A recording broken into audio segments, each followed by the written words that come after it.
Hey everybody, welcome back to video episode continuing series Emulation Night School, where I show you how to set up some of the most popular standalone Windows emulators, how to get everything running, go through the diverse settings, and get you guys playing some really fun games that you may otherwise not be able to play. And if you can't tell already, today we're talking about BigP Emu, which is going to be an Atari Jaguar and Atari Jaguar CD emulator, which is one of the most impressive bits of software I have seen in like the last decade as far as emulation is concerned.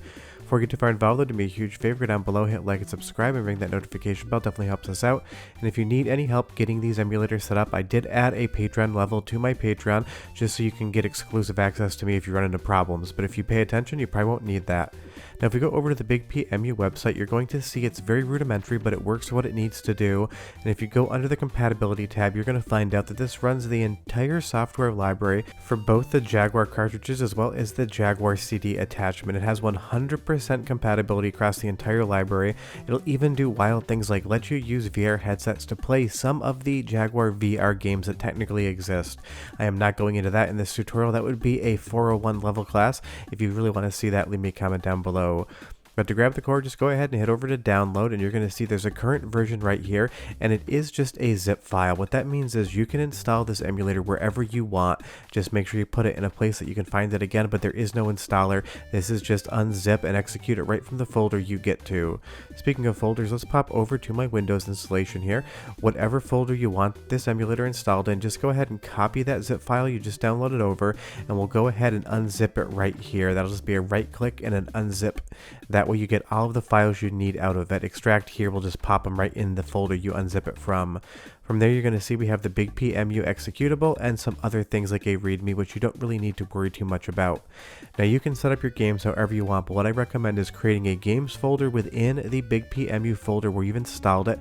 That way we can put games in there, categorize them, and deal with everything very simply. I just leave the games zipped, the games that I own and I've dumped from my original hardware, and all you need to do is move over your library, wherever you get them from, into this games folder. This will allow us to have a really nice organization when we actually get into BigPEmu and the front end, which I will tell you right now again is some of the best looking stuff I've seen in a software emulator. And I will get to how to run the CD games in a little bit further into this video. Right now we're just touching on cartridge. But when you have the games you want within that games folder, just go ahead and double click on BigPEmu and it's going to launch for the first time. Now by default, if you plug in any controller as standard when I'm using an Xbox Series X, it should automatically bind to that controller. If for any reason it doesn't, just go ahead and use your keyboard and go into input by pushing left, and you'll see here by default it has two devices, just like a regular Jaguar would do. And if you go all the way down to the bottom and you hit reset to defaults, this will bring that controller binding up. Every once in a while I've noticed when I run this software, it does not notice that that controller is there. You have other stuff like analog dead zones, which I'll get into in just a moment. But if your controller is not recognized via USB, just go ahead and hit reset to defaults, and that's going to 100% bring the controller up. But that's the first thing that seems to get people when they set this emulator up, so definitely remember, just reset to default and you should be good to go. But just be aware that I do use that Series X controller. That is what I've tested this here for, but it should work for pretty much any USB default device. It would work in other emulators. From there, just go to load software and you're going to see the entirety of the games I brought over. Everything is here, it's alphabetized, but you do need to, on the first boot, indicate where those games are, and then it will remember from there. If you scroll all the way up, you'll see directory here. This is where you'll use to navigate to where you've installed your games. That's why I put that games folder in the BigPEmu folder that I had before. I put it on my desktop, or wherever you decide to install this from, just use this hierarchy, this directory tree here, to navigate to that games folder so you can see where everything is. From my desktop, BigPEmu, games, and then I have everything I need right here. When you want to play a game, just go ahead and hit A, and the first thing I'm going to load up is Alien vs Predator. In my opinion, the best game on the Atari Jaguar. And as we get in, the performance on this emulator is absolutely spectacular. This is some of the best emulation work I've seen in a really long time. I'd put it up there with the Supermodel emulator for Sega Model 3. It's just some of the most impressive coding you can find. But just because we have the games running, there are a lot of diverse settings here, and the first one you're going to see is this is actually the view window I have when I'm running BigPEmu, and that's because I'm using integer scaling, and only via the magic of editing am I actually expanding that window up with Superscaler to fit. But if we go into video, this is the first tab you're going to want to see here. I'm running it at 1920 by 1080 at 60 Hz. That would be standard high definition, but you can dial this thing all the way up to 4K if you so wish. It is very good on system resources, so you should be able to dial it to wherever you want so long as you have a relatively modern PC. But you'll see here VSync is enabled by default, and I do recommend leaving that on, but the amount of visual options you have here is absolutely wild. You're going to see you can do HDR output if you so wish. I definitely leave that disabled there, but under screen scaling, that is where you can change your scale. I leave integer on, and that is just an XY coordinate match so that none of the aspect ratio changes. So this is what it looks like when you're playing it on your PC, and this is what it looks like when it gets into DaVinci Resolve for me here. But you can play around with that scaling option, decide whatever looks good to you. I mean, I really wouldn't recommend stretching it to 16 by 9, that would just be weird, but whatever makes you happy, I am happy for. If you see here, we go back into the menu by hitting escape. We can save our state right here. This emulator comes with save states, so you can save your progress wherever you want in whatever game you're playing, and when you want to get back to where you were, you just go back into the menu and you hit load state, and it'll bring you right back to the period in time in which that save state was created, and that's just really nice from a quality of life standpoint. Now you'll see here we have other options in the visual mode, but I pretty much leave almost everything as is because I think this emulator does a really good job of dialing in exactly what an Atari Jaguar should do if you were running on real hardware, except via the modern PC magic that it's using right here. If you want to load another game, just go ahead and go down the list until you see something you like. Make sure you save your state in case you want to come back to it, and this basically is almost an instantaneous load. And there's so much fun to play on the Atari Jaguar. Something like Iron Soldier 2 here is a very fun game, but do be aware that this emulator allows you to play both cartridge games and CD games, so we're going to be getting into the CD portion shortly. But on the performance side, if this is doing anything different than real Atari Jaguar hardware is doing, I would not be able to tell whatsoever. And the best thing is Atari Jaguar hardware, especially on the CD side, is prohibitively expensive these days. The market on Jaguar stuff has gone wild, so being able to enjoy Atari Jaguar games in this good of software emulation is just wild. But like I said earlier, Iron Soldier 2 came in both a cartridge and a CD format, and this is the FMV sequence for Iron Soldier 2 running on the Atari Jaguar CD portion of this emulator.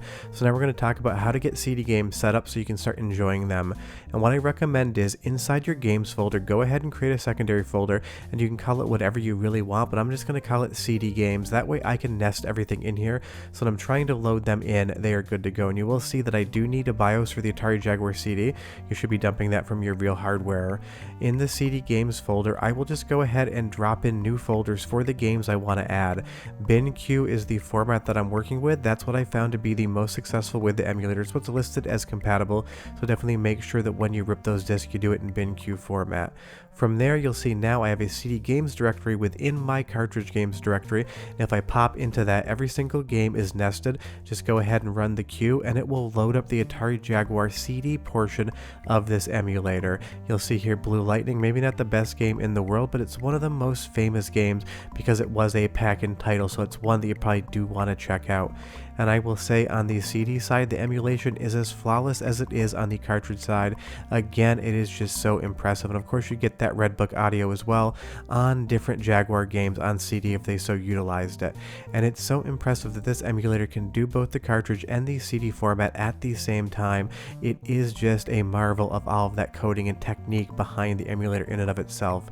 And the best part is, just like the cartridge side, and I am extra impressed by this, you can use save states on Atari Jaguar CD games. You don't usually see that very often on compact disc games. It's usually a cartridge based thing, but here on the BigPEmu, you can use the same save states and load states that you did before. Or something like Rayman, one of the absolute classic games on the Atari Jaguar. I have played this to death. I originally owned an Atari Jaguar for a long time and played it there. It is just one of those amazing games, and here, the sound, the color, the graphics, the latency or lack thereof on the controls just makes this, in my opinion, the best way to play Atari Jaguar.